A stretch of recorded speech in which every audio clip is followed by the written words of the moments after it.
Welcome back to the Daily English Lab podcast. Before you skip this video, let me ask you something. Have you ever watched an English movie, heard a phrase, and thought, what does that even mean? Or maybe you're in a conversation with a native speaker. They say something casual, and suddenly you feel completely lost. You understood every single word, but the sentence made zero sense. That's not your fault. That's because English is alive. It changes, it evolves. And right now, in 2024 and 2025, native speakers are using a whole new set of phrases that most English courses will never teach you. Today, that changes. By the end of this video, you're going to know the 10 most trending English phrases that real people use every single day, at work, on social media, with friends, everywhere. You'll know exactly what they mean, how to use them, and how to avoid the mistakes that make learners sound unnatural. So stay with me, because this is going to be a game changer for your English. I am so glad you found this channel. Every single episode, we break down real, practical, everyday English in a way that actually makes sense. No textbook nonsense, no boring grammar lectures, just real language, real context, and real results. And if you've been here before, welcome back, my friend. You already know how we do things here. Now, let's talk about why today's topic is so important. A lot of English learners spend years studying grammar rules, vocabulary lists, memorizing textbook dialogues, and then they step into a real conversation and feel completely lost. Why? Because language doesn't live in textbooks. It lives in people. It lives in conversations, in social media captions, in offices, in coffee shops. And the phrases people use today are not the same phrases people used 10 years ago. English evolves faster than most people realize.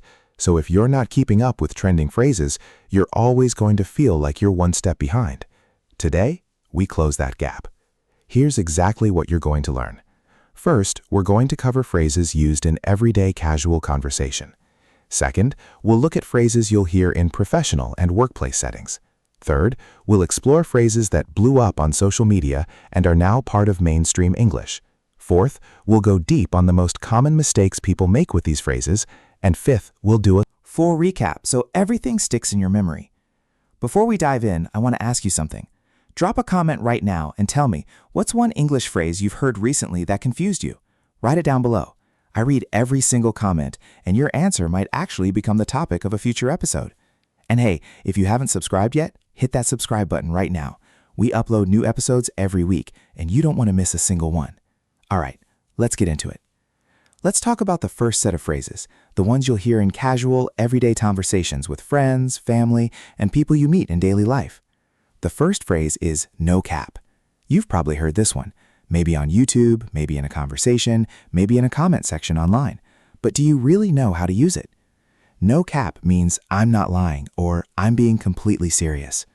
It comes from African American vernacular English and has spread into mainstream everyday speech, especially among younger generations. When someone says no cap, they're emphasizing that what they're saying is the truth. For example, if someone says, "That was the best meal I've ever had," no cap, they mean it seriously. They're not exaggerating. They're not joking. No cap. You can use it at the end of a sentence or even on its own as a response when someone says something surprising and you want to confirm it's true. Why does this matter for you? Because if someone says no cap to you and you don't understand it, the whole tone of the conversation shifts. You might misread it as something negative or just feel confused. Knowing this phrase keeps you in the loop. Here's a common mistake. Some learners hear the word cap and think of a hat. Completely understandable. Cap does mean hat. But in this context, cap means a lie or an exaggeration.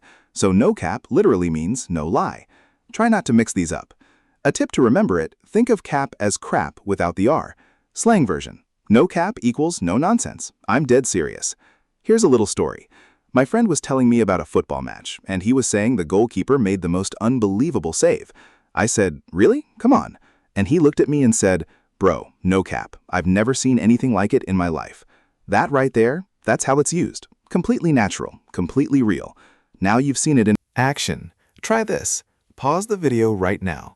Think of something true about yourself, something surprising or impressive, and write it in the comments with no cap at the end. For example, I learned 50 new English words this week. No cap. Go on, do it. I want to see your sentences. The next phrase is "it hits different." Oh, this one is beautiful. When something hits different, it means it feels more special, more emotional, or more powerful, depending on the situation or the moment. For example, your favorite song hits different at night when you're alone. Coffee hits different on a Monday morning before a big meeting. A phone call from your mom hits different when you're going through a hard time. The phrase captures that feeling of something being more meaningful in a specific context than it normally would be. This phrase matters because English is full of emotional expression. Native speakers don't always say, "This is very meaningful to me." They use phrases like this that are short, punchy, and loaded with feeling. If you want to connect with people on a deeper level in English, you need these kinds of expressions. A common mistake here is overusing it. Some learners Discover a phrase and then use it for everything.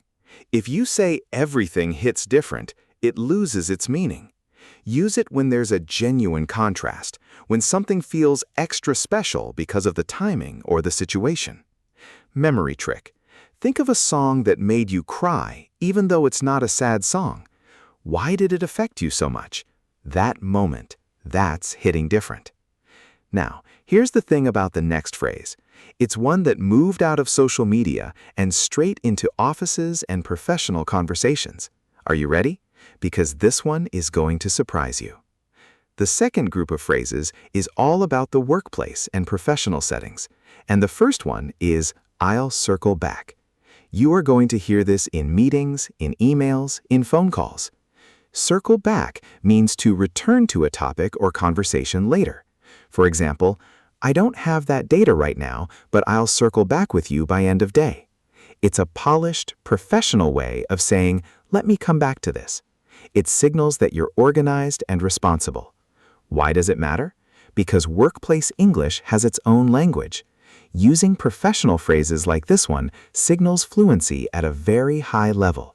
It's The difference between sounding like you're learning English and sounding like you work in English. The mistake most learners make here is saying, "I will come back to this," which is technically correct, but sounds slightly informal or vague in a professional setting. Circle back gives a sense of deliberate follow-up. It's confident, it's professional. Imagine this. You're in a Zoom meeting. Your manager asks you for the sales figures, and you don't have them yet.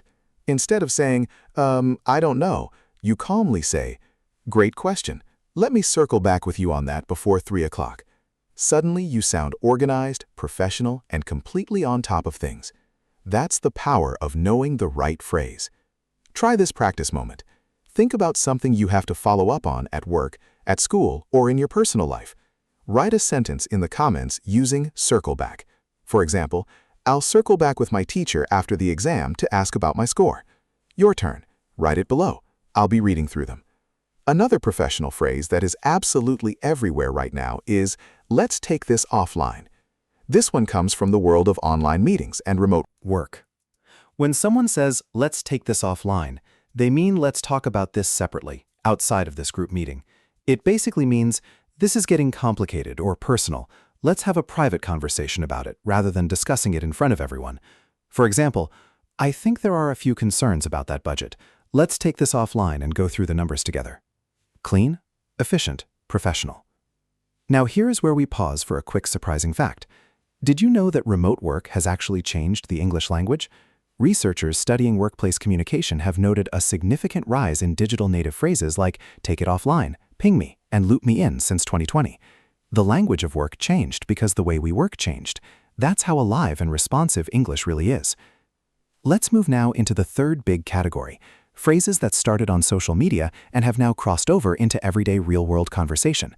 These are the ones that will really help you connect with younger speakers and understand digital culture. The first one is slay.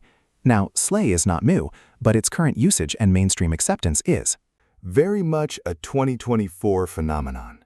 To slay means to do something exceptionally well, to absolutely crush it, to look amazing, perform brilliantly, or handle a situation with total confidence. If someone says, "You slayed that presentation," they're giving you the highest possible compliment. It means you were impressive, powerful, and completely on point. Why does this matter? Because the word slay used to primarily exist in fashion and entertainment circles. Today, it's used everywhere. Your colleague might say it, your gym instructor might say it, Your friend might text it to you before an interview. You're gonna slay it. Knowing how to respond to it and use it yourself is a sign of being truly plugged in to modern English. Common mistake. Some learners use it too formally. You wouldn't say to your boss, "Sir, I believe you slayed that quarterly review." That's a bit much. Keep it in contexts that are celebratory, casual, or encouragingly informal. Memory trick, think of a dragon slayer. Not someone who just fights the dragon, someone who absolutely destroys it with total confidence. That's the energy of slay. Here's a story. I had a friend who was terrified about a job Interview. She practiced for weeks. The morning of the interview, I sent her one message. Just 3 words. Go out, slay. She got the job. She still talks about that text. The word carries energy. It's motivational. It's celebratory. Use it. The next social media phrase that has truly gone mainstream is, "It's giving." This one is fascinating. It's giving means something has a certain vibe, energy, or reminds you of something else.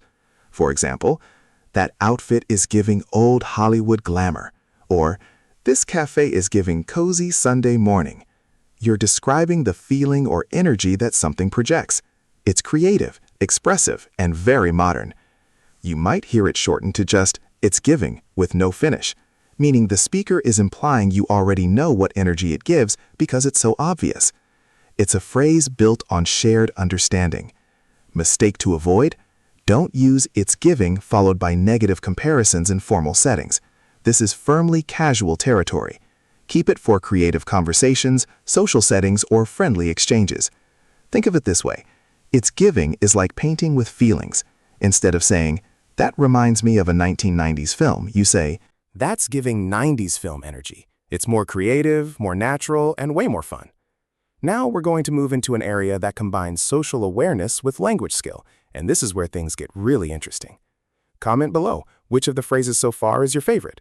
No cap? It hits different? Slay? Tell me, I really want to know which one resonated with you the most. The next group of phrases we need to cover involves expressions around boundaries, mental health, and self-awareness, because these have exploded in everyday English, and you absolutely need to know them. The phrase is, "I need to set a boundary," or you might hear people say, "That's a boundary for me." Setting boundaries used to be mostly therapeutic or clinical language. Now it's completely mainstream. It means establishing limits in relationships, work, or situations to protect your well-being. If someone asks you to do something that makes you uncomfortable and you say, "I appreciate you asking, but that's a bit of a boundary for me," you're communicating clearly, respectfully, and in completely fluent modern English. This matters because so much of real communication involves navigating emotions, relationships, and expectations. If you only know formal or academic English, you'll struggle to have these kinds of honest human conversations. This phrase opens doors. The mistake people make is using it too aggressively. Saying, "You're crossing my boundaries," can sound confrontational depending on the tone. Try, "That's not really something I'm comfortable with," or "I'd prefer to keep that boundary," for a softer, clearer expression. And here is another phrase in this emotional intelligence space. "I'm not in a headspace for this." Headspace refers to your mental and emotional state. If you're not in the right headspace for something, it means you're not mentally ready or emotionally available for that conversation or task. For example, "I'd love to help you with this, but I'm not really in a headspace for it today. Can we revisit tomorrow?" That's empathetic, self-aware, and completely natural. Now, I want to go deeper. Let's talk about the mistakes, because knowing a phrase is one thing, using it correctly is another. Here are the 3 most common mistakes English learners make with trending phrases. Mistake number 1, using trending phrases in the wrong context. Trending phrases often come from specific cultural communities, social media, younger generations, professional environments. Using them in the wrong setting can sound awkward or even disrespectful. For example, saying "no cap" in a formal business email would sound very out of place. Always ask yourself, is this phrase appropriate for this situation? Is this formal or informal? Is this written or spoken? Context is everything. The fix is simple. Learn the phrase, but also learn where it lives. No cap lives in casual conversation. Circle back lives in professional settings. It's giving lives in creative, social spaces. Know the home of each phrase. Mistake number 2, mispronouncing or misplacing the phrase. A lot of learners have read these phrases online before, hearing them spoken aloud. So they either put the emphasis on the wrong word or they speak it too slowly and it sounds robotic. Trending phrases have a rhythm. No cap is quick, 2 short syllables, both equally stressed. It hits different has a slight emphasis on hits and different. Circle back flows. It's not 3 separate words, it's almost one smooth phrase. The fix is to listen before you speak. Find the phrase in a YouTube video, a podcast, a film. Hear how native speakers say it, then mimic it. Sound it out loud in private before you use it in conversation. Mistake number 3, not understanding the evolution of the phrase. Some phrases change meaning slightly over time, or develop ironic or sarcastic uses. For example, slay can sometimes be used sarcastically, like when someone does something clumsy and their friend says, "You slayed that," laughing. If you only know the positive usage, the sarcastic version will confuse you completely. Language has layers. The more you expose yourself to it in real contexts, the more layers you'll understand. The fix: immerse yourself. Watch YouTube videos in English. Listen to English podcasts. Follow English speakers on social media. The more you're surrounded by the language, the more naturally these nuances will come to you. All right, let's do our quick recap, because your brain needs this to make the knowledge stick. Number 1, no cap means I'm serious, I'm not lying. Use it in casual conversation to emphasize truth. Number 2, it hits different means something feels more powerful or meaningful in a specific moment or context. Use it when you want to describe that extra emotional weight something carries. Number 3, circle back means to return to a topic later, perfect for professional and workplace English. Number 4, slay means to do something brilliantly or impressively. It's celebratory, energetic, and encouraging. Number 5, it's giving means something has a certain energy or vibe. It's creative, expressive, and perfect for casual or social settings. Bonus phrases: take this offline for moving a conversation to a private setting. Set a boundary for protecting your personal limits, and not in a hit space for communicating your emotional availability. You've covered 8 trending phrases today, 8 real, living, breathing pieces of modern English. And you didn't just learn what they mean, you learned how to use them, when to use them, and what mistakes to avoid. That's real progress. And I want you to sit with that for a second. Because progress in language is not always dramatic. Sometimes it's 8 phrases that change how a conversation feels. Sometimes it's knowing exactly the right word at exactly the right moment. And today, you added 8 of those moments to your toolkit. Now here's what I want you to do before you close this video. Pick your 3 favorite phrases from today. Write them in a comment below. Tell me, which 3 are you going to start using? That act of writing them down, even in a comment, helps your brain process and retain them. It's not just engagement, it's actually helping you learn. If you got value from this episode, please hit the like button. It takes 2 seconds, and it tells YouTube to share this with more English learners who need it just as much as you did before you pressed play. And if you're not subscribed yet, what are you waiting for?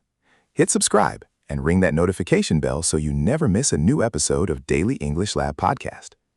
Next week, we're going to be talking about something that almost every English learner gets completely wrong: how to sound more confident when speaking English, even before your vocabulary improves.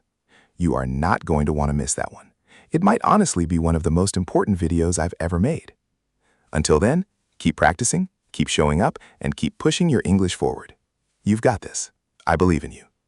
This is Daily English Lab Podcast, and I'll see you in the next one.